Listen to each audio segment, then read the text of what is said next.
Bismillahirrahmanirrahim. Assalamualaikum warahmatullahi wabarakatuh. Saya Mona Sari Simamora dari kelompok 11 dengan materi investasi. Di sini saya akan menjelaskan apa itu investasi. Investasi ialah suatu kegiatan yang menanamkan modal baik langsung maupun tidak.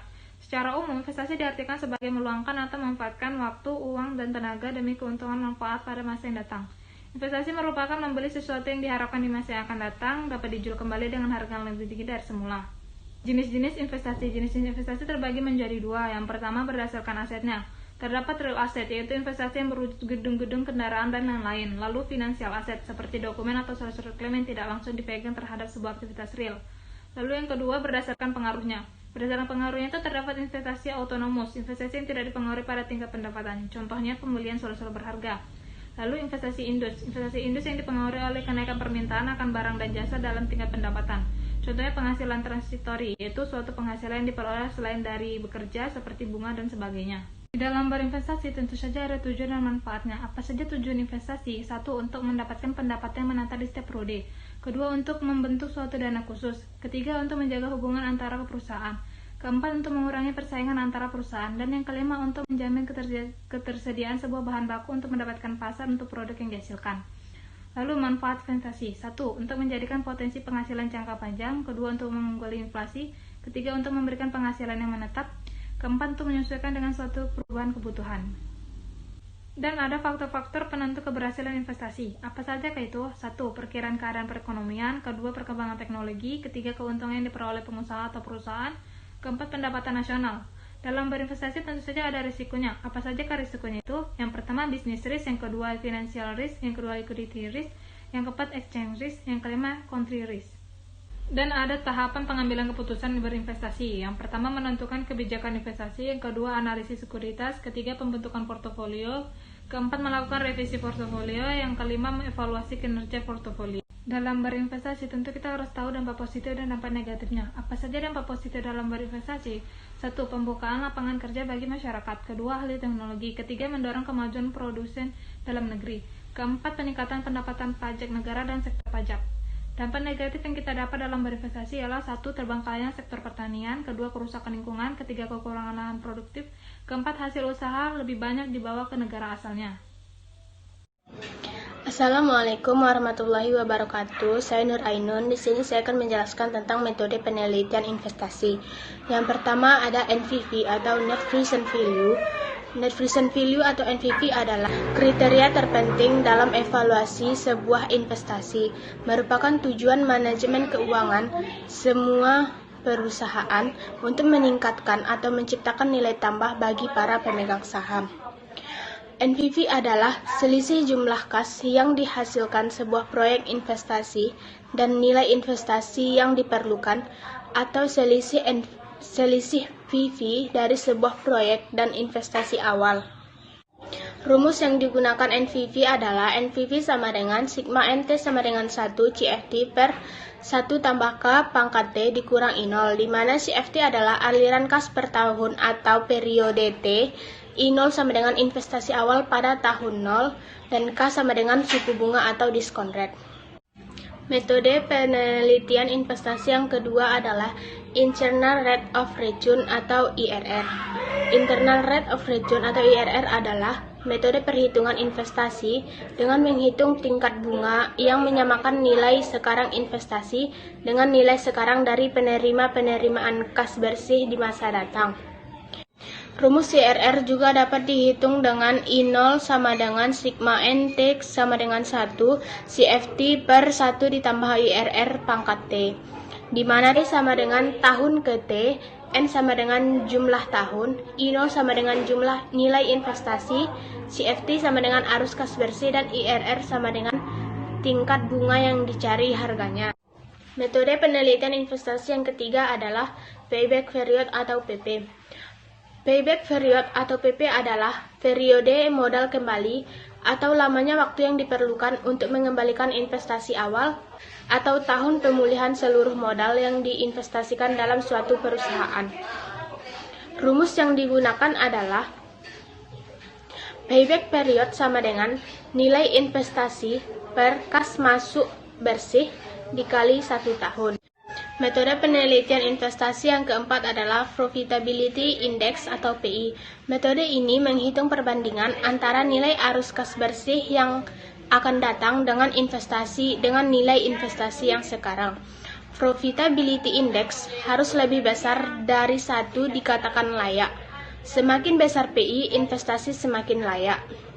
Rumusnya adalah PI sama dengan nilai aliran kas masuk per nilai investasi. Akan menjelaskan kelebihan dari metode PI yang dimana memperhitungkan nilai waktu daripada uang atau time value of money, menentukan terlebih dahulu tingkat bunga yang akan digunakan, konsisten dengan tujuan perusahaan, yaitu memaksimalkan kekayaan pemegang saham. Kelemahan dari metode PI dapat memberikan panduan dan pilihan yang salah pada proyek-proyek yang mutually eksklusif, yang memiliki unsur ekonomis dan skala yang berbeda. Of Return atau ARR Accounting Rate. Metode ARR ini mengukur profitabilitas suatu investasi dari segi akuntansi konvensional. Metode ini menggunakan dasar laba akuntansi. Caranya dengan membagi IT atau earning after tax dengan initial investment, baik total investment maupun average investment. Rumus yang digunakan tertulis di makalah. Ada juga kelebihan metode ARR, mudah menghitungnya, informasi yang diperlukan biasanya tersedia.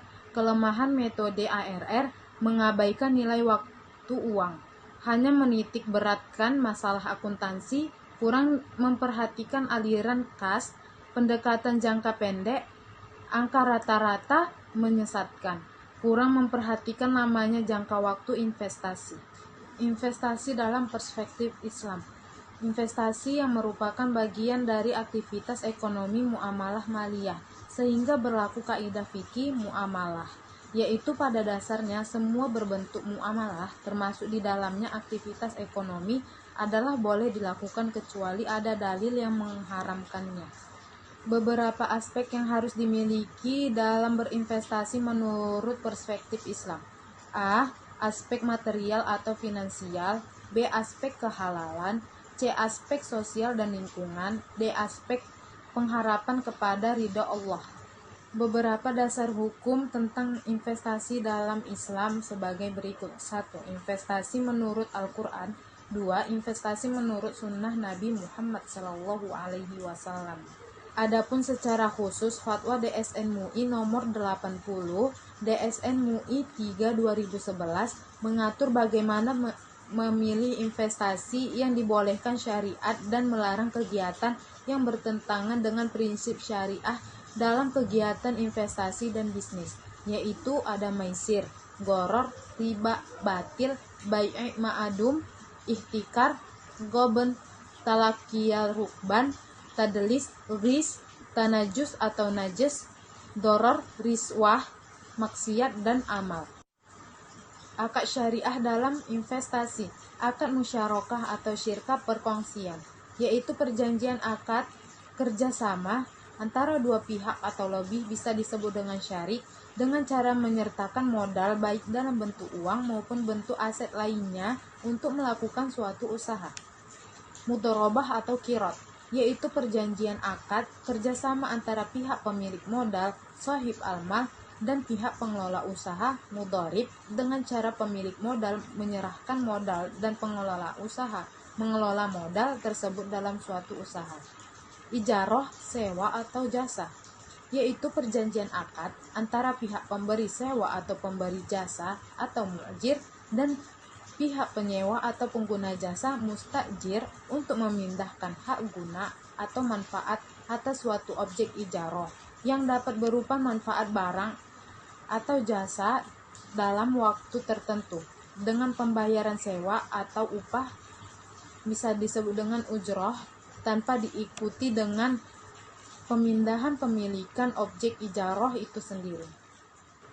Kafalah adalah perjanjian akad antara pihak penjamin, kafil, dan pihak yang dijamin, makful, orang yang berutang, untuk menjamin kewajiban pihak yang dijamin kepada pihak lain, makful, atau orang yang berpiutang. Wakalah adalah perjanjian akad antara pihak pemberi kuasa, atau muwakil dan pihak penerima kuasa atau wakil, dengan cara pihak pemberi kuasa memberikan kuasa kepada pihak penerima kuasa untuk melakukan tindakan atau perbuatan tertentu. Baik teman-teman semua, saya Morina Sarsi Mamora selaku moderator dari kelompok 11 mewakili teman-teman saya Hasna Khairani Harahap dan Nuraini Nasution untuk mengucapkan banyak terima kasih kepada teman-teman semua yang sudah menonton videonya sampai habis. Dan jika ada kata-kata kami yang kurang pas atau tidak cocok di hati teman-teman, kami mohon maaf sebesar-besarnya. Dan semoga apa yang kami jelaskan dari materi investasi ini dapat menambah ilmu bagi teman-teman semua. Pada itu saya undur diri. Wassalamualaikum warahmatullahi wabarakatuh.